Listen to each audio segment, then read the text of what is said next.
particular game, we are going to be looking at way back in the American Civil War, where the young swain is writing long love letters to his girlfriend back home, and she is responding. So what I would like from you guys is just a general theme for these letters. Could be love, could be lust, could be betrayal. Who can give me a general theme of what these letters might be about? Dear John. Dear John letters, okay? And usually these letters come with certain emotions. So yeah, I'd like you to give me an emotion that this first letter could... What emotion would you feel if you lost your phone? So very, very drunk? Yes. Okay, very, very drunk as our first one. A Dear John letter with very, very drunk.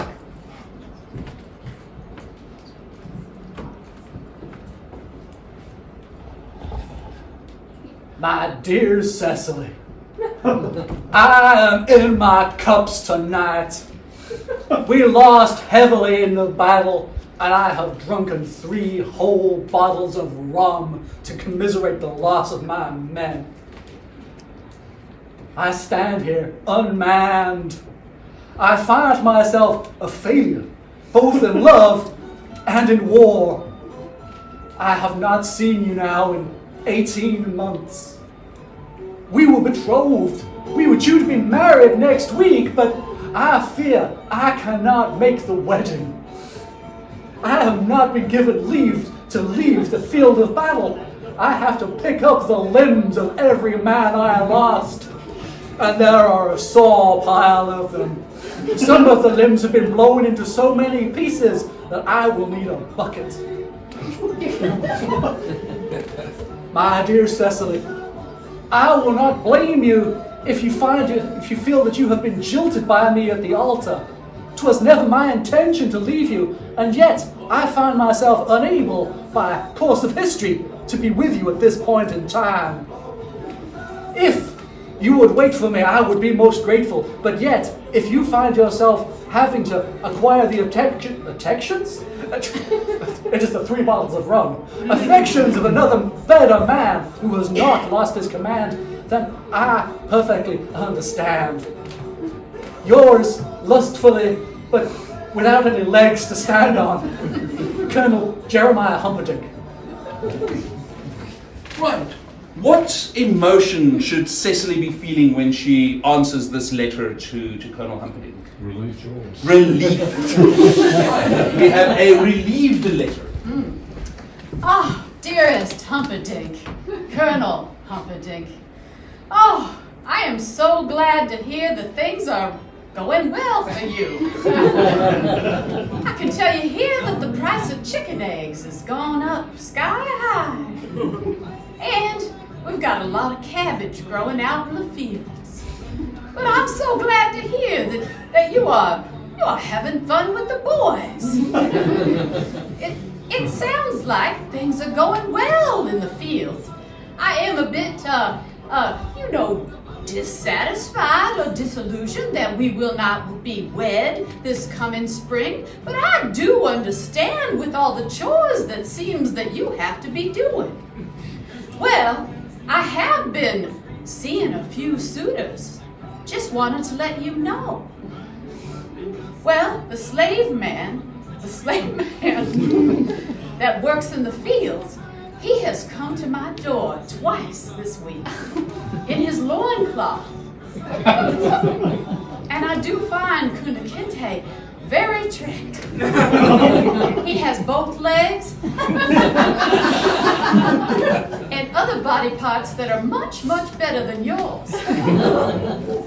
Please send me pictures of your newest look without your legs and limbs. I just want to remember you like you are now. Your dearest Cecily. Who can give me another emotion for Colonel Humperdinck's answering letter? Outrage. Very well.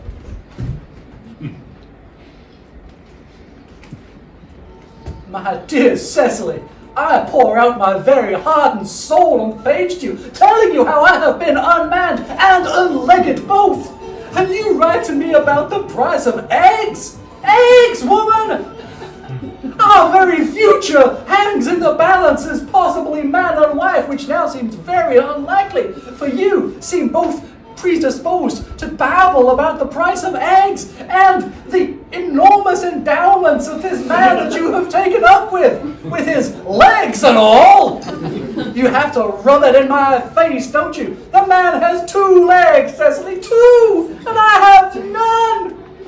I have but a small fortune and no legs, and yet you go for this man who has 2 legs and no fortune. Perhaps he has a chicken. With the price of eggs as high as it is, no doubt, this chicken will lay him a fortune in no time. I remind you of my best friend Wilbur. Wilbur, who grew up with us. Wilbur, who attended elementary school with us and sat next to us in church every day. This morning, I had to scoop up Wilbur's innards with my bare hands. And then, because we are starving for lack of victuals here in the fields, we had to make them into a pie. 'Twas the most disgusting thing, and most disrespectful to the memory of poor Wilbur. And you talk to me of eggs. Yours sincerely, Colonel Jeremiah Humphrey. You should know the drill by now. How should Cecily be answering him? Extreme Pity. remorse. Pity or extreme remorse? Let's say pitiful remorse. Whatever that means. I will answer Colonel Humperdinck as I want. Dearest Colonel Humperdinck, well, I could tell you also not just the price of eggs, but the price of butter is also very high. Because of this silly, silly war, I cannot make my famous apple pie. And I'll tell you who likes apple pie. That's right, Kunta Kinte. Let me tell you, he is not poor and he does not have chickens, but he does have a very large cock. Did I mention his 2 legs? And I've been seeing others in the town. Don't you worry. Don't you worry. I pity you because you're laying around with a bunch of lazy, no-legged men, having to eat your own body parts. How stupid are men in war? That's why us ladies, we like to sit on the porch and just have our lemonade. But did I tell you the price of sugar is high, honey? Dearest Cecily. Let's have a final emotion for Colonel Humperdinck. Wonder.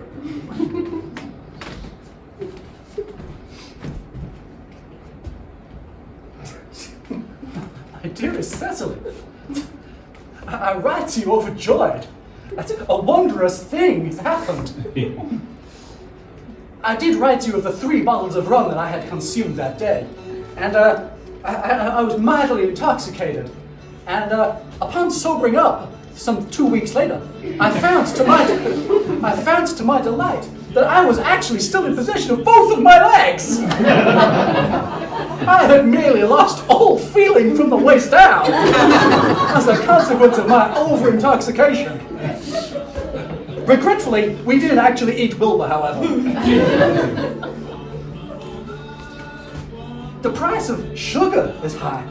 This is a wondrous thing, for my personal fortune is based on the sugar cane from the West Indies. This has restored my fortunes, and I find myself once again on top of the world and on top of the pile of humanity. I am a man overjoyed, in possession of a good fortune and 2 legs. My dearest Cecily, will we be wed? Please wait for me. Please escape from that man. Please tell me you will not touch him no more. Yours delightfully, Colonel Jeremiah Humperdinck. Dearest Humperdinck, the answer is yes. You had me at Sugar Plantation, honey.